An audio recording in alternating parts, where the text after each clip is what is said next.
Ya, bismillahirrahmanirrahim. Assalamualaikum warahmatullahi wabarakatuh.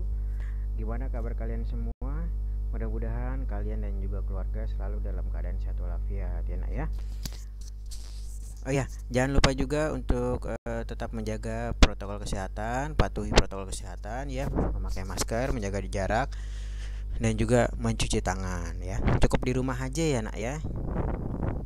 Oke, baiklah anak-anak, kita masuk ke pertemuan kedua.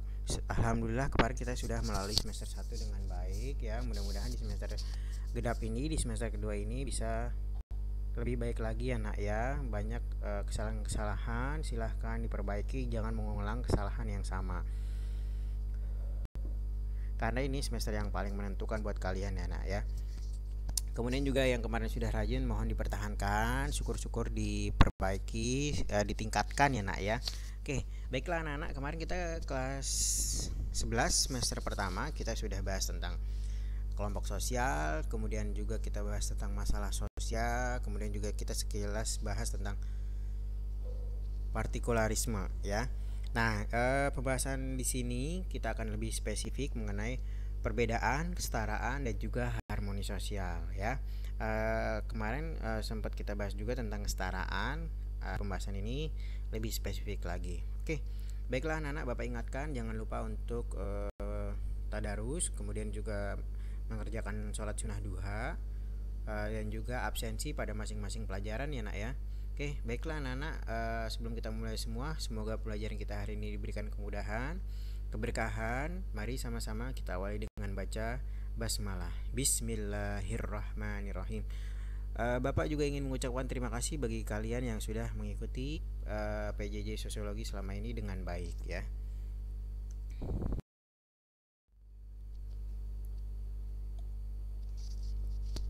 Oke, pembahasan materi kali ini berkaitan dengan perbedaan sosial dan partikularisme kelompok. Kemudian yang kedua, diferensiasi sosial dan stratifikasi sosial. Ketiga, prinsip-prinsip kesetaraan dan juga harmoni sosial ya. Tapi fokus untuk pertama nanti kita akan bahas tentang ini dulu ya nak ya, paling ya. Terkait dengan perbedaan sosial dan partikularisme dan juga diferensi dan stratifikasi sosial. Nah, tujuannya standar kompetensi materi kali ini yaitu diharapkan kalian mampu mendeskripsikan partikularisme kelompok dan perbedaan sosial di masyarakat. Kedua, kalian diharapkan mampu memahami kesetaraan untuk mencapai kepentingan umum atau publik. Memahami perbedaan dan kesetaraan antar kelompok dalam kehidupan publik. Memahami relasi antar kelompok dan terciptanya keharmonisan sosial dalam kehidupan masyarakat atau publik. Oke, ini ada gambar anak-anak ya dengan kostum yang berbeda tapi mereka akur. Bisa nggak kalian deskripsikan gambar apakah ini? Ya, ini berkaitan dengan perbedaan sosial dan juga harmoni. Walaupun mereka berbeda tapi mereka tetap harmoni ya, tetap bisa berteman bareng. Ini juga ada gambar kedua tentang kegiatan Car Free Day. Bisa kita ketahui ya nak ya, mungkin kalau kalian setiap minggu gitu ya sering naik sepeda gue ke sana, atau misalnya kalian naik busway terus sekedar jogging atau berolahraga di sana, pasti banyak ya nak ya, berkumpul banyak orang yang berasal dari berbagai suku, bangsa, kelas dengan ras yang berbeda. Itu pasti ngumpul jadi satu di sana ya. Sebelum pandemi ya, walaupun sekarang pandemi tetap ada tapi intensitasnya mungkin agak berkurang. Nah, jadi di sana ya tujuannya sama-sama olahraga, nggak nggak menghiraukan apa sukunya, apa agamanya, atau apa rasnya, enggak. Tujuannya sama-sama olahraga, berbaur dan berinteraksi satu sama lain. Nah, kemudian kita masuk ke materi ya nak ya, perbedaan sosial di masyarakat dan partikularisme kelompok. Yang yaitu terkaitan dengan perbedaan sosial dalam masyarakat, kemudian munculnya partikularisme kelompok akibat perbedaan sosial. Nah, perbedaan sosial pertama ada namanya diferensiasi sosial. Apa sih diferensiasi sosial? Nah, diferensi sosial perbedaan sosial dalam masyarakat itu ada diferensiasi sosial dan juga ada stratifikasi sosial. Yang akan pertama kita bahas jelas diferensiasi sosial dulu ya nak ya. Mungkin kalian sering dengar apa sih diferensiasi sosial? Different gitu. Diferensi apa sih different itu? Asal katanya diferensiasi ya dari different. Bahasa Inggris different itu apa? Ya, berbeda, perbedaan. It's the different gitu kan, bukan perbedaan. Nah, kemudian kalau kita kaitkan dengan sosial, apa ya perbedaan yang seperti apa sih diferensiasi sosial itu? Apa sosialnya berbeda, apa masyarakatnya berbeda, atau seperti apa? Nah, langsung kita cari tahu jawabannya ya. Diferensiasi sosial merupakan klasifikasi atau pengelompokan terhadap perbedaan-perbedaan atau penggolongan masyarakat secara horizontal, mendatar dan juga sejajar, ya. Atau dengan kata lain, tidak membeda-bedakan satu sama lain. Nggak ada tingkatan karena dia sifatnya horizontal atau sejajar, ya.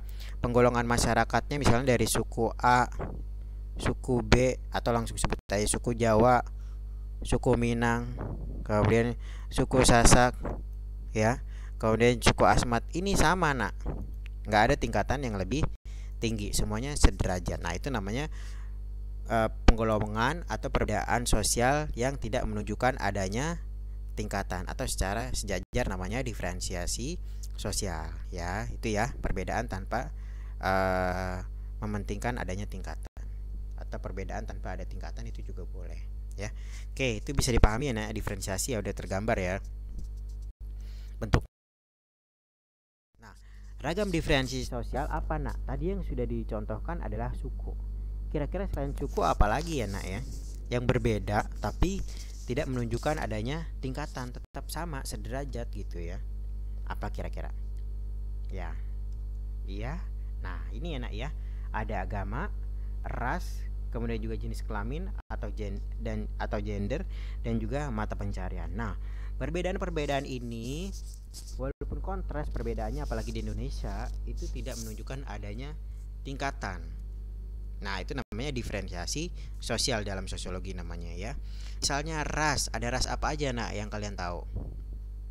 Ya. Misalnya ada negroid, kaukasoid, mongoloid, itu sama derajatnya, tidak ada yang lebih tinggi walaupun punya ciri fisik yang berbeda. Agama berbeda-beda, punya caranya sendiri dalam beribadah gitu ya, punya jamaah sendiri gitu ya, dan lain sebagainya, tetapi tetap sama. Mata pencarian ya, ada yang tinggi, ada yang rendah, itu sama, nggak ada, bukan berarti mata pencariannya dia atau penghasilannya dia rendah terus dia berada di kelas bawah, enggak juga, belum tentu ya nak ya. Kemudian juga jenis kelamin, gender dan suku bangsa. Nah, nanti akan kita bahas lebih dalam lagi, oke?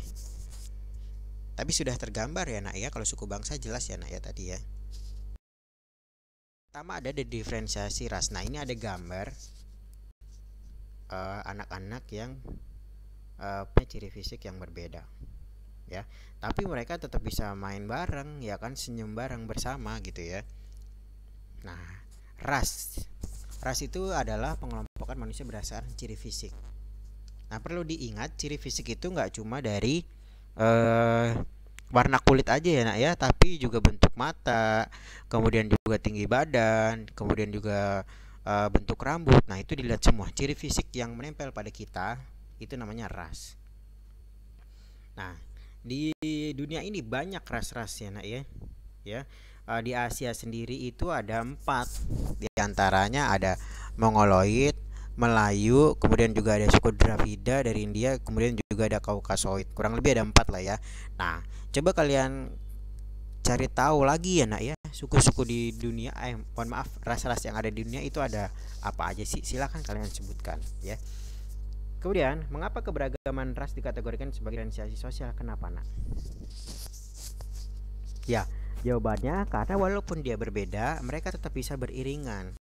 Banyak contohnya di Indonesia, orang-orang yang maaf dari ras kulit hitam, dia punya kesempatan yang sama untuk berada di posisi pemerintahan, atau misalnya dia berada pada dunia entertainment gitu, masuk TV, itu udah normal, udah biasa gitu, nggak ada batasan. ya. Memang dulu sempat ada di Amerika politik apartheid gitu ya, yang menganggap bahwa maaf, kulit hitam itu dianggap sebagai sebagai kelas bawah atau bahkan dikatakan sebagai budak. Nah, tapi sebenarnya pada umumnya itu enggak, semua punya hak hidup yang sama. Nah, makanya disebutnya diferensiasi sosial, tidak ada ras yang lebih tinggi ya atau lebih baik, semuanya sama, sederajat. Oke, akan bahas tentang diferensiasi suku bangsa. Nah, ini menarik ya nak ya, suku bangsa ya. Ini ada gambar orang dengan berbagai macam identitas sukunya ya nak ya. Ada suku Bugis ya, ada suku Minang, ada Betawi dan lain sebagainya. Nah, ini mencirikan bahwa walaupun berbeda, mereka tetap bisa berkolaborasi ya, saling menghargai satu sama lain. Nah, suku bangsa merupakan hasil dari sistem kekerabatan yang luas. Masyarakat dalam sistem kekerabatan ini tetap percaya bahwa mereka memiliki ikatan darah dan berasal dari nenek moyang yang sama. Nah, dengan kata lain, suku bangsa itu atau sukunya dia didapatkan dari keturunan nenek moyangnya yang terdahulu, ya, dari orang tuanya, dari kakek neneknya, dari buyutnya atau dari nenek moyangnya. Ya, makanya dia bisa dikatakan sebagai suku Jawa, ya karena memang dia sudah menetap di situ. Kelahiran nenek moyangnya berada di Pulau Jawa.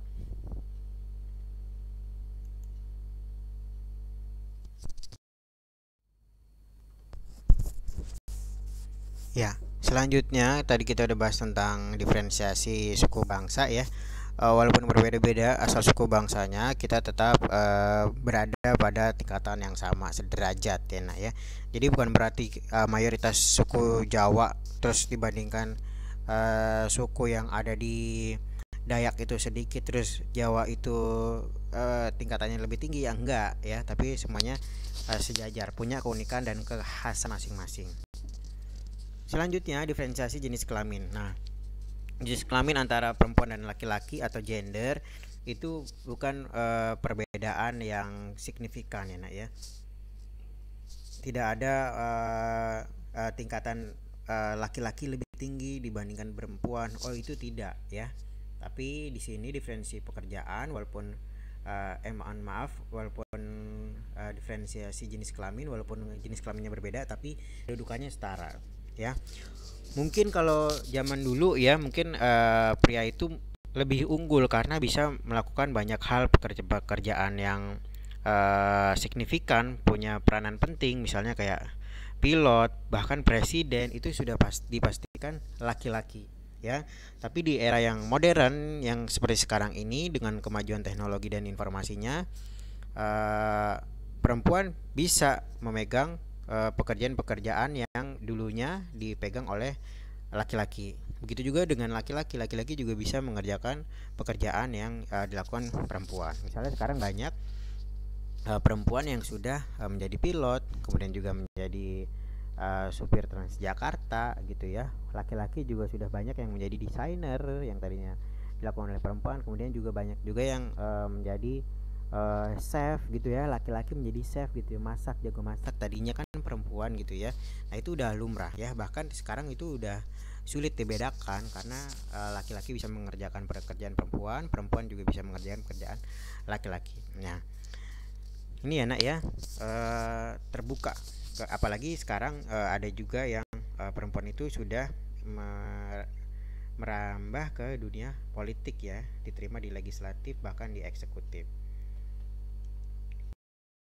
Selanjutnya, diferensiasi profesi. Nah, profesi ini memang secara sosial itu profesi itu berbeda ya nak ya, satu sama lain ya. Ada profesi yang memang dia mengandalkan kekuatan fisik, ada juga menggunakan kekuatan pikiran gitu ya dan lain sebagainya, keahlian profesional dan lain sebagainya. Nah, tapi itu bukan berarti perbedaan yang signifikan gitu ya, bukan berarti ada tingkatannya ya. Bukan berarti maaf, petugas kebersihan itu punya posisi yang rendah, enggak juga. Bayangkan kalau di dalam dunia sosial ini gitu ya, dalam lingkungan ini nggak ada tukang bersih-bersih gitu, maaf, tukang petugas kebersihan gitu ya, maka ya udah akan kotor ya. Maka itu penting kehadiran mereka. Diferensiasi profesi merupakan pelompokan masyarakat yang didasarkan pada jenis pekerjaan atau profesinya. Profesi dalam kehidupan sehari-hari sering disebut sebagai pekerjaan. Profesi biasanya berkaitan dengan suatu keterampilan khusus ya, misalnya guru, dokter dan lain sebagainya ya. Yang membedakan hanya posisi dia dalam masyarakat, tapi intinya adalah untuk memenuhi kebutuhan yang sama ya, tidak ada tingkatan. Sering juga disebut kerabat keluarga besar atau keluarga luas extended family. Klan merupakan kesatuan genealogis atau kesatuan turunan. Religio magis atau kesatuan kepercayaan dan juga tradisi. Nah, klan ada yang ditarik berdasarkan keturunan ibu ya nak ya. Nih ya atau matrilineal. Ini biasanya terdapat di suku Minang ya. Ada juga yang diambil dari garis keturunan seorang ayah atau bapak atau biasa disebutnya namanya patrilineal ya. Nah, ini ada di klan Batak, ini ada di klan Minang. Nah, itu yang sangat besar ya yang ada di Indonesia ini ya. Ngambil garis keturunannya dari ibu atau matrilineal dan ini dari ayah atau patrilineal. Selanjutnya juga namanya diferensiasi agama. Nah, meskipun setiap agama dan kepercayaan memiliki perbedaan seperti konsep keimanan, sistem peribadatan, upacara keagamaan, hingga kitab suci yang dijadikan sumber ajaran, kedudukannya tetap sama dan bersifat sederajat. Tujuannya sama-sama untuk uh, beribadah dan juga menjaga perdamaian. Intinya itu ya nak ya, walaupun punya perbedaan dalam segi konsep keimanan, cara beribadah, upacara hingga kitab suci berbeda, tapi dengan tujuan yang sama itu menjaga kedamaian ya. Seluruh agama pasti selalu mengajarkan dan mengedepankan kedamaian. Kita melaju ke stratifikasi sosial. Asal katanya dari kata-kata strata ya. Kalau tadi different berbeda tapi tidak ada tingkatan, tapi kalau strata kita lihat stratifikasi sosial. Apa sih yang dimaksud dengan stratifikasi sosial? Tadi Bapak bilang asal katanya strata. Ada S1, ada S2. Nah, ini kan berarti bertingkat ya nak ya. Berarti ada tingkatan sosial dalam masyarakat. Nah, stratifikasi sosial merupakan klasifikasi terhadap perbedaan-perbedaan atau penggolongan masyarakat secara bertingkat ya, atau pengelompokan masyarakat secara bertingkat, ada tingkatannya, ada hierarkisnya ya, sehingga menyebabkan adanya kelas-kelas sosial ya, ada kelas bawah, kelas atas, kelas menengah. Nah, itu ditimbulkan karena adanya strata dalam masyarakat atau stratifikasi ya, ini asal katanya. Nah, makanya stratifikasi sosial ini disebut juga penggolongan secara vertikal ya. Misalnya kalau kalian pernah belajar kasta ya nak ya, ada kasta yang paling tinggi, menengah, hingga paling bawah ya. Ada kasta apa tuh paling tinggi tuh? Ada Brahmana ya nak ya. Brahmana, ada kasta kesatria, ada Waisa dan juga Sudra. Nah, itu tidak bisa di otak-atik. Nah, contoh kasta seperti itu yang ada di India ya. Nah, apa aja sih yang menjadi faktor stratifikasi sosial? Di antara yang menjadi faktor penyebab kenapa bisa ada tingkatan, pertama ada karena kemampuan atau kepandaian, kemudian juga umur ya nak. Jelas ya kalau umur ya nak ya, makin tua maka dia tingkatannya makin tinggi. Fisik, jenis kelamin, sifat keaslian anggota masyarakat dan juga harta benda. Nah, itu faktor-faktornya diantaranya. Contohnya, seorang dengan fisik yang kuat dapat melindungi orang yang lemah, dan orang yang pandai dan bijak dijadikan pemimpin dalam masyarakat. Itu udah lumrah ya, umum ya. Fisik ketika dia kuat gitu ya, badannya besar, sudah pasti dia menjadi pelindung bagi orang-orang yang lemah atau berada di tingkat bawah. Atau misalnya orang yang pandai, mereka punya keilmuan yang khusus gitu, sekolahnya tinggi, pasti dia juga mendapatkan profesi dan juga jabatan yang sesuai dengan pendidikannya, dengan kemampuan atau keahliannya. Nah, sederhananya seperti itu ya nak ya, contohnya ya nak ya. Dasarnya apa sih kenapa kita ini bisa terstratifikasi atau terbentuk kelas-kelas sosial? Apa yang menyebabkan kelas sosial dalam masyarakat? Dasarnya apa tolak ukurnya? Pertama yaitu jelas kekayaan ya nak ya. Dari kekayaan pasti menimbulkan kelas-kelas sosial ya. Ketika mereka semakin kaya, maka kelas sosialnya pun semakin eksklusif atau semakin spesial, ya, semakin tinggi. Sama juga kekuasaan. Ya, ketika kekuasaannya dia semakin besar, semakin banyak, maka tingkatan sosialnya juga semakin tinggi. Kehormatan. Nah, kehormatan ini biasanya dicapai melalui sebuah status sosial dalam masyarakat. Ya, misalnya dia sebagai kiai, sebagai tokoh masyarakat, sebagai ustadz. Nah, itu penghormatannya pasti tinggi. Ya, ketika dia memiliki keilmuan agama yang tinggi, pasti kehormatan di masyarakat pun tinggi. Termasuk juga tokoh masyarakat. Ketika dia menjadi panutan, menjadi teladan dalam masyarakat, memecahkan masalah sosial yang ada di masyarakat, pasti dia disegani oleh masyarakat, sehingga disebut namanya tokoh masyarakat. Kemudian juga keturunan. Nah, ketika dia dasar keturunan ini didapatkan secara kelahiran, ya, atau stripe status, ya. Jadi misalnya dia keturunan raja, keturunan bangsawan, nah otomatis uh, posisi dia di masyarakat juga mendapat posisi yang spesial, mendapat posisi yang tinggi dalam masyarakat. Keturunan raja gitu kan, sangat berbeda dengan masyarakat biasa. Sama kayak tadi, misalnya dia keturunan dari keluarga Brahmana gitu ya, keluarga Satria, pasti punya tingkatan-tingkatan. Kemudian juga di Bali juga ada kasta seperti keturunan dewa, kemudian juga ada I Gede, I Putu. Nah, itu beda nak kastanya, ketahuan dari nama-namanya tersebut. Kemudian dari pendidikan dan ilmu pengetahuan, sudah pasti anak ya, ini yang paling penting sebenarnya.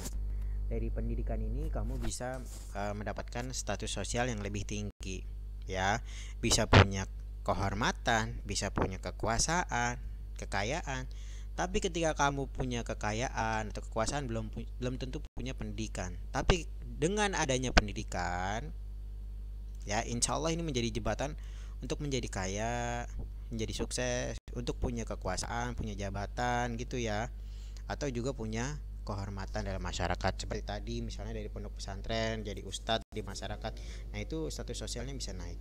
Itu ya nak ya, penting ya dasarnya ya. Nah, sifat-sifat sertifikasi sosial seperti apa sih sifatnya? Apakah benar-benar nggak bisa diubah, kaku gitu ya? Ternyata ini, nah,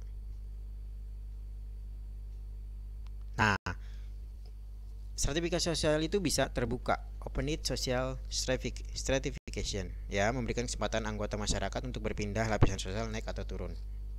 Ya nak ya, dia bisa naik atau turun dari status sosialnya, ya. Misalnya kayak di Indonesia, ya, dia punya kemampuan tertentu, walaupun dari keluarga yang maaf kurang secara ekonomi, tapi dia pendidikannya mampu, ya dia bisa naik status sosialnya, ya. Contohnya kayak di perkotaan ya nak ya, perkotaan atau kayak Jakarta kota urban. Nah, itu semakin mudah status sosialnya, stratifikasi sosialnya itu terbuka. Kemudian yang kedua, ada sertifikasi sosial yang tertutup, ya, tidak memberi kesempatan anggota masyarakat untuk leluasa berpindah lapisan sosial. Kalau berada terlahir dari kasta itu, lapisan sosial masyarakat itu, ya udah nggak bisa pindah ke lapisan sosial yang lain, sangat tertutup, ya. Contohnya tadi kayak kasta yang ada di Hindia, misalnya dia terlahir dari kasta maaf Waisa gitu ya, atau dari pedagang, petani. Nah, maka dia tidak akan bisa menjadi pendeta atau mengubah status sosialnya menjadi lebih baik. Dia tetap berada di lapisan yang menengah, ya. Sama ketika kastanya itu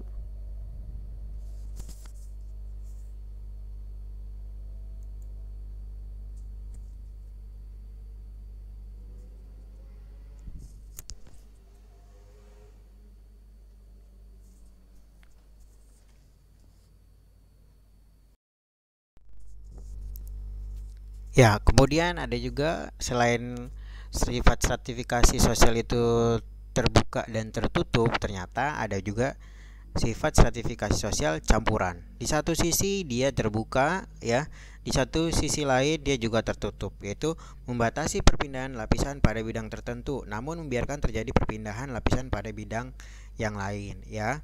Misalnya kayak di Jakarta lah ya nak ya, itu nggak sepenuhnya terbuka. Sebenarnya ada lapisan-lapisan atau ada bidang-bidang lain yang memang hanya bisa ditentukan atau bisa ditempati oleh kalangan orang tertentu aja.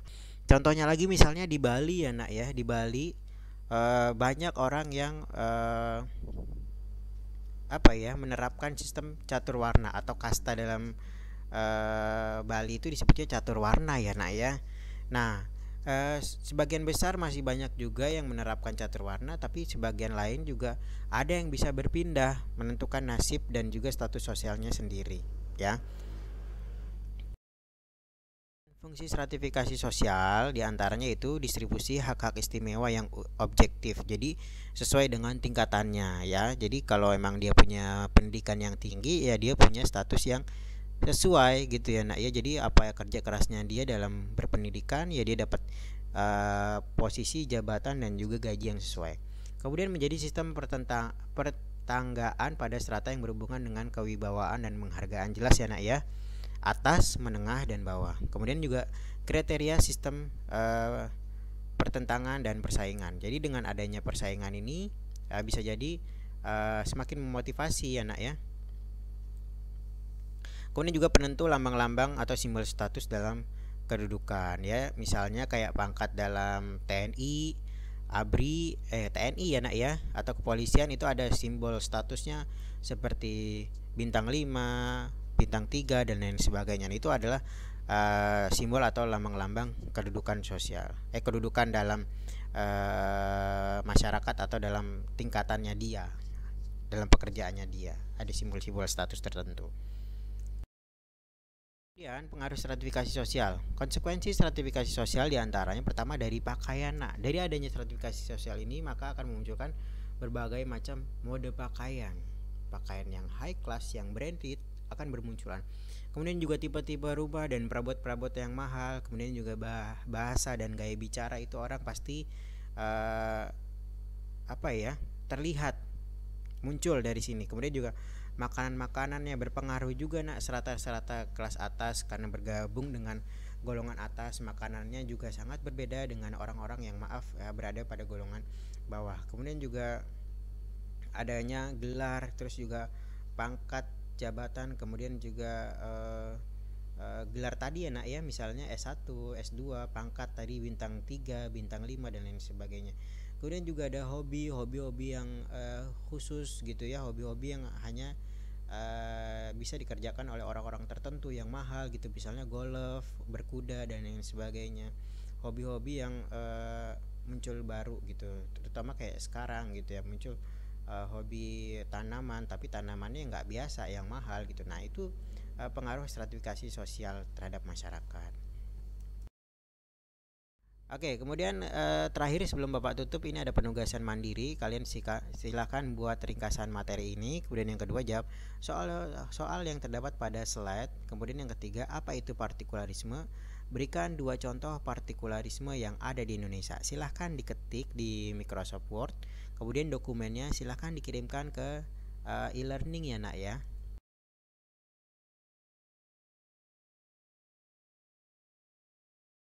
Jadi hari ini dapat bermanfaat ya.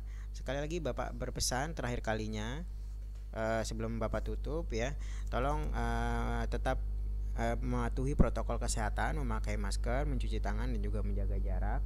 Mudah-mudahan kita semua selalu dalam keadaan sehat walafiat. Amin ya rabbal alamin. Itu aja yang bisa dapat Bapak sampaikan. Terima kasih sudah mengikuti video ini dari awal sampai akhir. Jangan lupa tugasnya dikerjakan. Terima kasih. Mari sama-sama kita akhiri dengan baca hamdalah. Alhamdulillahirabbil alamin. Terima kasih.